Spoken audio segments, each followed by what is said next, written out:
أهلا بيكم في حلقة جديدة من صندوق الإسلام. طلعنا الحلقة اللي فاتت من الصندوق قصة وفاة محمد وما ترتب عليها من انشقاقات وخلافات، وقلنا إن محمد قبل ما يموت ما كانش في باله إن هيبقى في حياة هتستمر بعديه، فما تركش للمسلمين أي شيء يرشدهم عن أساليب الحكم السليمة ومين يحكم ويحكم إزاي. وقلنا إن هو قال بعثت أنا والساعة كهاتين، يعني كان بعد مني مش هيبقى فيه حاجة. والدليل على كده كمان إن هو ما جمعش القرآن، يعني ما فيش قرآن كان موجود في كتاب واحد أيام هو ما مات، وإنما كان فيه صحف كده منتشرة في أماكن مختلفة، هو ما جمعش الكلام ده كله. في قصة بقى قبل وفاته لفت انتباهي، ويعني لازم نفكر فيها ايه اللي حصل بالظبط. وهي ان هو طلب من اصحابه اللي مجتمعين حوله في فراش الموت ان هم يجيبوا له ورقه وقلم عشان يكتب وصيه. طبعا اول نقطه هنا ازاي فجأة ان هو بيعرف يكتب ويقرا. ثانيا رد فعل عمر بن الخطاب كان غريب جدا. قال اتركوا رسول الله فقد اشتد عليه الوجع، وفي رواية تانية اتركوا رسول الله فإنه يهجر. يعني يهجر؟ يعني يهزي، يعني لا مؤاخذة بيخرف. عمر بن الخطاب رفض ان النبي يكتب وصيته الأخيرة. لحد النهاردة احنا مش عارفين الوصية دي كان المفروض يبقى فيها ايه. ممكن كان هيقول لهم على فكرة أنا مش لا نبي ولا حاجة، ممكن جدا. ممكن يكون توصل في نهاية حياته إلى قناعة إن كل اللي عاش وكل اللي حسه دون يمكن كان تهيؤات، أو يمكن ضميره صحي الأشياء عملها في حياته وحب إن هو يعترف بيها. فلما عمر بن الخطاب رفض كان هو خايف يمكن إنه يوصي بالخلافة لعلي بن أبي طالب، أو كان خايف إن محمد يذيع أو يكتب شيء هو عمر يعرفه جيدا ليه علاقة بقى بالقرآن، مصادر القرآن، أي حاجة ما نعرفش. المهم إن شيء خطير جدا إن النبي الذي أسس هذه الأمة قبل ما يموت يحرم من إنه هو يكتب وصيته الأخيرة اللي يمكن يكون فيها مفتاح لسر من الأسرار اللي احنا ما نعرفوش لحد دلوقتي. حتى عمه العباس انتفض وقال الرزية كل الرزية، يعني يا لها من كارثة، يا دي المصيبة. ازاي واحد يمنع الرسول من كتابة وصيته؟ المهم بعدها على طول محمد مات وسابوه ميت، سابوا جثته زي ما هي في غرفة عائشة، وراحوا على سقيفة بني ساعدة يتخانقوا مين يبقى الخليفة بتاعه. فيه 3 فرق اتكونت. الفريق الأول كان علي بن أبي طالب والعباس اللي هم بيطالبوا بالخلافة إنها تكون من بني هاشم من نسب النبي، أهل البيت. وفيه مجموعة أبو بكر وعمر اللي هم تحالف رهيب، قالوا لازم يكون واحد من الاثنين دول، يا أبو بكر يا عمر، لأن هم نصروه ولأنهم من قريش والى آخره. المجموعة الثالثة طبعا اللي هي الأنصار، الأوس والخزرج، اللي هم شالوا الليلة كلها، اللي هم يعني بدونهم ما كانش هيبقى في حاجة اسمها إسلام، وما كانش هتنتشر الدولة، وما كانش هيبقى في جيش قوي بهذا الشكل. المهم في سقيفة بني ساعدة اتخانقوا مع بعض، سعد بن عبادة اللي هو سيد الخزرج رفض، قال أبو بكر ما يحكمش. وساب البتاع ومشي، ساب البتاع ومشي وقال مش هبايع أبو بكر.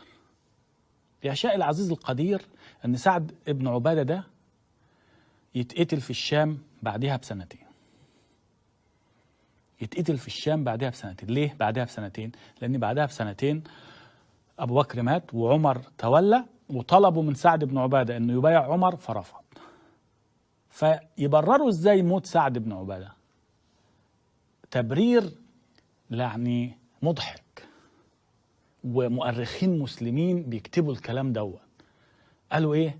قالوا إن سعد بن عبادة في الشام كان يتبول فقتلته الجن. والله مكتوبة، مؤرخين زي ابن حجر، وهتلاقيها عند ابن سعد، قتلته الجن. لا مش بس قتلته وسابته، لا ده قتلته وكتبت فيه شعر كمان. قالت ايه؟ لقد قتلنا سيد الخزرج سعد بن عبادة، رميناه بسهم فلم نخطئ فؤاده.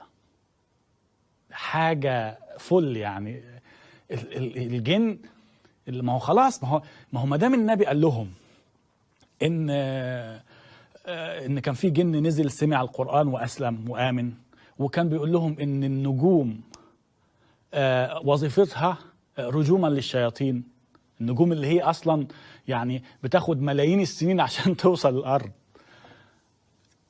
ربنا عاملها عشان ترجم الشياطين، ان الشياطين طالعين يتجسسوا على ربنا، فيسمع الجن فيطلع يسمع كلام ربنا، فربنا يروح ايه، والكلام ده موجود في القرآن. ده بقى نتيجة اللي بيصدق الهذيان، بيوصل لحد كده. لما يجي سورة الجن تقول لك ان فيه بشر، في حاجة اسمها الجن وبيأمنوا، وفي جن مسلم وجن كافر، والنبي يوثق هذا الكلام والقرآن يأكد هذا الكلام، يترتب على ده كل القصص دي كلها. انت ممكن تروح في اي دولة عربية دلوقتي هتلاقي في اقسام الشرطة بلاغات ضد الجن، مش تهريج. يقول لك الجن هو، واي حد يتهرب من جريمة عملها يقول لك الجن قتله، الجن حرقه، الجن هو اللي حرق البيت، هو اللي حرق الغيط. خلاص ما دام النبي بتاعك والقرآن بتاعك ادالك البوابة الخلفية دي للتبرير، فخد عندك. ياما ناس مساكين مرضى نفسيين وعندهم مشاكل عقلية يحتاجوا مستشفيات، يجي يقول لك دول ممسوسين من الجن، وهات بقى واديله بالقلم على وشه، واطلع من رجلها، واطلع من دماغها، واطلع من نافوخها، والعالم تتبهدل، ويضربون بالكرابيج، والناس في النهاية تموت، ويقول لك خلاص الجن، اصل الجن ده كان دماغه ناشفة شوية وما عرفش يطلع منها، بقى قضاء الله وقدر، بقى هنعمل ايه؟ وياما ناس راحت بسبب هذه الخرافات. فسعد بن عبادة كده خلصوا منه. نرجع لسقيفة بني ساعدة، الموضوع لسه ما اتحلش. أبو بكر وعمر هزموا الأنصار، هزموا أهل المدينة، وقالوا الخلافة عندنا. طب علي وبنته فاطمة مصممين الخلافة تكون في بيت النبي. كل ده وهم عمالين يتخانقوا، وجثة محمد مرمية في غرفة عائشة، وفضلوا سايبينه. والتانيين المؤمنين اللي بجد بقى، اللي مؤمنين ان محمد كان نبي بجد ورسول والى اخره، معتقدين لا مات ازاي، ما ماتش طبعا، وسايبينه. فضل 3 ايام على فكرة ما دفنوهوش. ليه 3 ايام بالتحديد؟ لانه كانوا متخيلين انه هيبقى زي المسيح، انه بعد 3 ايام هيقوم من بين الاموات مرة اخرى وهيرفع الى السماء. لكن ما حصلش، وريحته ابتدت تطلع. طب ما دي ازمة، يعملوا ايه؟ لازم يخلصوا بسرعة موضوع الخلافة. فراح عمر يجبر علي على مبايعة أبو بكر. علي طبعا رافض. وهنا بقى تلاقي ايه؟ روايتين مختلفتين تماما. تلاقي رواية السنة بيحكيها الطبري في الجزء الثاني من كتاب تاريخ الطبري، ان يعني علي كان يعني مزرجن شوية، وبعدين عمر ضغط عليه فقال خلاص موافق وأبايعه، وبعد كده يبقى ايه؟ يبقى الخلافة تيجي لعلي فيما بعد ومش عارف ايه. الرواية الشيعية بقى في كتاب تاريخ اليعقوبي مختلفة تماما. اليعقوبي بيحكي بلاوي بقى، بيقول لك ده عمر هدد فاطمة انه يحرق البيت عليها وعلى علي. احنا بنتكلم دلوقتي والنبي لسه ما اندفنش، وحصل مبارزة بالسيف بين عمر وعلي، وكان هيقتل علي بن ابي طالب، وهو تحت تهديد السيف وافق علي او اجبر بقى، ما بقاش في حل تاني. دي نتيجة ان النبي ما سابش اي حاجة تقول مين اللي يحكم وعلى اي اساس. طيب خلص الفيلم ده ودفنوا محمد، وكان لسه ناس معترضة ويقولوا سيبوها 40 يوم كمان وبتاع، بس طبعا هم اكتشفوا تماما ان حكاية ان هو الانبياء الارض لا تأكلهم والدود، اكتشفوا ان الريحة طلعت فدفنوا، واجبر علي واهل البيت على ان هم يقبلوا هذا الحل يعني. بعد كده ابو بكر لما لقى فيه قيل وقال، طلع يخطب في الناس عشان يهديهم، فغلط غلطة عمره. ازاي؟ قال فلتت منه كلمة تسببت في مشاكل خطيرة جدا. قال من كان يعبد محمدا فإن محمدا قد مات، ومن كان يعبد الله فإن الله حي لا يموت. فقالوا له شكرا. معظم القبائل أصلا كانت دخلت الإسلام ليه؟ ما هم دخلوا عشان يا إما بيؤلهوا محمد وشايفينه ان هو فعلا معجزة، او ان هم خايفين منه وغاصبهم، او ان هو بيستفيدوا من الحروب والغنائم وبيشاركوه. فهي العملية كلها بعد محمد الفيلم اتهد والليلة خلصت وخلاص، لموا الكراسي بقى. فقالوا له شكرا يا عم الحاج ابو بكر، يبقى كده احنا ايه، خالتي وخالتك وتفرقوا الخالات وكل واحد يروح في حاله. فطبعا ابو بكر كارثه، يا نهار اسود، ما عملوش اي كاريزما ومالوش اي تاثير عليهم زي محمد. طب يعمل ايه دلوقتي؟ في قبائل قالوا احنا مش مسلمين يا عم الحاج، وابتدت ظاهره تظهر لذيذه قوي، ان هو مش قالوا ان احنا هنرجع نعبد الاصنام تاني، لا، ده هم ابتدوا يقولوا احنا مؤمنين بالله وكل حاجه، بس كل قبيله بقى يطلع منها النبي بتاعها، زي ابو الاسود العنسي مثلا، كل واحد يطلع القبيله بتاعته ويجيب قرآن بتاعه، فبقى رجع الموضوع قبلي مره اخرى. فابو بكر طبعا ازمه بالنسبه له، يعمل ايه بقى؟ طب في قبائل قالوا احنا لسه مسلمين بس مش هندفع زكاه ومش هندفع خراج. طب برضه فلوس دخل، ما العمليه كلها الأبيج الفلوس. طب يعمل ازاي بقى؟ ما فيش آية في القرآن تقول اللي ما يدفعش الزكاة يتقتل. يجيب الحل ده ازاي؟ فظهر عمك أبو هريرة بقى. أبو هريرة ده كان راجل شحات دي ما عملوش وظيفة، جاي هو وأمه، أسلم متأخر يعني 2.5 سنين قبل محمد ما يموت، وكان بيجي يقعد في المسجد كده، ايه، اي حد يديله لقمه ياكلها مش عارف ايه، حتى كانت الناس بتستهزئ بيه، يزق عمر كان بيضربه بالصوت، يعني ما فيش الايه الاحترام الموجود له. و2.5 سنين بس عاشهم في المدينه، والسنتين دول النبي كان في حروب ويتجوز دي ويطلق حواديت، فمش فاضيله، فيخرج لك آلاف الاحاديث الراجل ده فجأة كده طلعت من تحت الارض. واهم حديث اللي عمر وابو بكر عايزينه، قال لك امرت ان اقاتل الناس حتى يشهدوا ان لا اله الا الله وان محمد رسول الله. مش بس كده، لا، ويقيموا الصلاه ويؤتوا الزكاه. هو الحديث معمول عشان دي، ويؤتوا الزكاه، فان فعلوا عصموا مني دماءهم واموالهم. بس كده بقى ايه، علم الحديث اتولد. فكرة ان احنا محتاجين احاديث ليه؟ ما ان القرآن متجمع آية من هنا وآية من هنا ومش عارف، ما لمش كل حاجة. يقول لك ما فرطنا في الكتاب من شيء، لا فرطنا حاجات كتير جدا، واهم مسألة فرطت فيها اللي هي ايه؟ الحكم. نحكم ازاي؟ يبقى فرطت ولا ما فرطتش؟ بس هو يقرأ وما ما فرطنا في الكتاب من شيء. ما الكتاب ساب حاجات كتير ما اتكلمش فيها، ساب حاجات كتير جدا ما اتكلمش فيها. بقى كنز بقى، ما خلاص القرآن مش هيحل كل أزمة.